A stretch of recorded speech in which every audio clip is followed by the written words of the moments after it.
Shalom, selamat pagi, salam damai sejahtera bagi kita semua. Kembali lagi dalam program Film Melatih Mas Menyapa. Pada pagi hari ini, sebelum kita melakukan aktivitas kita mau merenungkan kebenaran firman Tuhan. Kebenaran firman Tuhan saya ambil pada pagi hari ini dari kitab Mazmur, pasal yang pertama, ayat yang pertama sampai yang ketiga. Begini kebenaran firman Tuhan. Berbahagialah orang yang tidak berjalan menurut nasihat orang fasik, yang tidak berdiri di jalan orang berdosa, dan yang tidak duduk dalam kumpulan pencemooh, tetapi yang kesukaannya ialah Taurat Tuhan, dan yang merenungkan Taurat itu siang dan malam.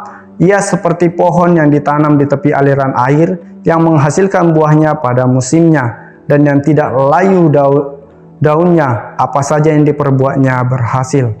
Kebenaran firman Tuhan ini saya memberikan tema pada pagi hari ini adalah orang yang berbahagia di dalam Tuhan. Bagaimana kehidupan orang berbahagia dalam Tuhan? Kita akan belajar dari kitab Mazmur pasal yang pertama ini. Ya, apa saja yang diperbolehkan yang kita lakukan, apa saja yang tidak diperbolehkan kita lakukan, dan apa hasilnya ketika kita melakukan kebenaran firman Tuhan itu. Kita akan sama-sama belajar dari kebenaran firman Tuhan ini. Yang pertama yang tidak diperbolehkan kita lakukan adalah dikatakan, berbahagialah orang yang tidak berjalan menurut nasihat orang fasik. Kita akan menjadi orang berbahagia ketika kita tidak berjalan menurut nasihat orang fasik. Apa itu nasihat? Nasihat adalah perkataan yang memberikan kita sebuah motivasi. Ya, ketika kita dimotivasi dengan orang fasik, maka kehidupan kita akan menjadi orang fasik, sehingga itu tidak boleh kita lakukan. Yang kedua dikatakan, berbahagialah orang yang tidak berdiri di jalan orang berdosa. Yang kedua yang tidak boleh kita lakukan adalah kita tidak boleh berdiri di jalan orang berdosa.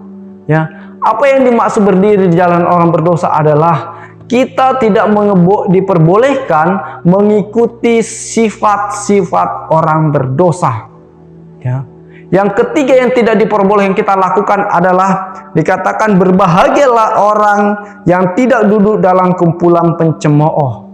Kita menjadi orang yang berbahagia ketika kita tidak duduk di dalam kumpulan orang pencemooh. Apa itu orang pencemooh? Adalah orang yang suka menggosip, orang yang suka menghina orang lain, yang suka merendahkan orang lain. Itu adalah sifat-sifat orang pencemooh, sehingga itu tidak boleh kita lakukan karena kita adalah orang berbahagia di dalam Tuhan. Apa yang boleh kita lakukan sebagai orang yang berbahagia di dalam Tuhan?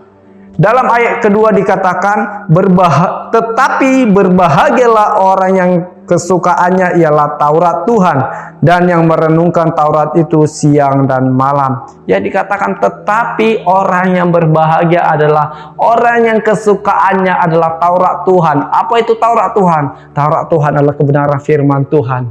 Ya, dari Kejadian sampai Wahyu itu adalah semua kebenaran firman Tuhan.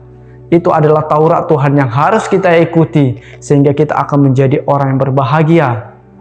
Menjadi kesukaan kita merenungkan, melakukan kebenaran firman Tuhan itu. Apa yang akan kita dapatkan ketika kita menjadi orang yang berbahagia di dalam Tuhan? Ya, dalam ayat ketiga dikatakan, ia seperti pohon yang ditanam di tepi aliran air, yang menghasilkan buahnya pada musimnya, dan yang tidak layu daunnya, apa saja yang diperbuatnya berhasil. Ya, inilah yang kita peroleh ketika kita menjadi orang berbahagia di dalam Tuhan. Kita sama seperti pohon yang ditanam di tepi aliran sungai. Kita akan berbuah pada musimnya, bahkan berbuah lebat, bahkan dikatakan daunnya tidak akan pernah layu karena daun kita mekar. Karena kita akan memiliki buah yang diinginkan Tuhan dalam kehidupan kita. Kehidupan kita akan kita lakukan seperti daunnya yang mekar, yang tidak akan pernah berhenti melakukan kebaikan. Karena yang terpenting di bagian terakhir dalam ayat ketiga yang dikatakan, apa saja yang dilakukannya akan berhasil. Ya, apa saja yang dilakukan orang berbahagia di dalam Tuhan pasti akan berhasil. Janji kebenaran firman Tuhan, ya dan amin. Karena ketika kita hidup di dalam Tuhan, Tuhan akan menyertai kita, memberkati kita, melindungi kita dari setiap apapun kehidupan dunia ini. Inilah menjadi renungan kebenaran firman Tuhan pada pagi hari ini. Biarlah kita boleh tetap tinggal di dalam Tuhan. Kita boleh tetap melakukan kebenaran firman Tuhan. karena kita adalah orang yang berbahagia di dalam Tuhan. Mari kita berdoa.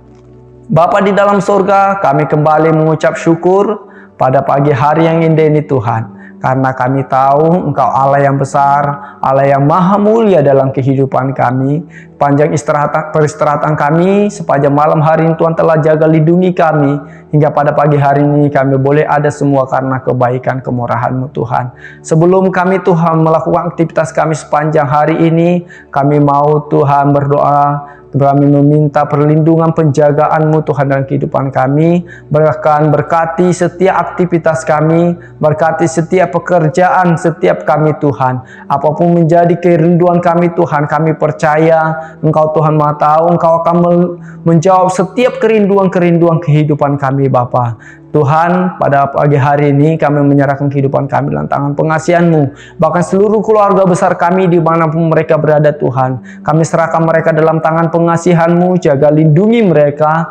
Engkau Tuhan kami percaya ada dalam setiap kehidupan mereka. Terima kasih Bapa, terima kasih Tuhan. Biarlah kebenaran firman-Mu yang telah kami dengarkan pada pagi hari ini boleh bertumbuh hingga berbuah bagi setiap kehidupan kami. Sehingga kami boleh menjadi orang-orang menyukai kebenaran firman-Mu, bahkan menjadi pelaku kebenaran firman-Mu Tuhan. Ingatkan kami Bapa melalui Roh Kudus-Mu tinggal dalam hidup kami, sehingga kami Tuhan boleh berjalan menurut kehendak-Mu, menurut kebenaran firman-Mu. Terima kasih Bapa, kami serahkan kehidupan kami sepanjang hari ini ke dalam tangan pengasihan-Mu. Di dalam nama Tuhan Yesus Kristus kami berdoa dan mengucap syukur. Haleluya. Amin.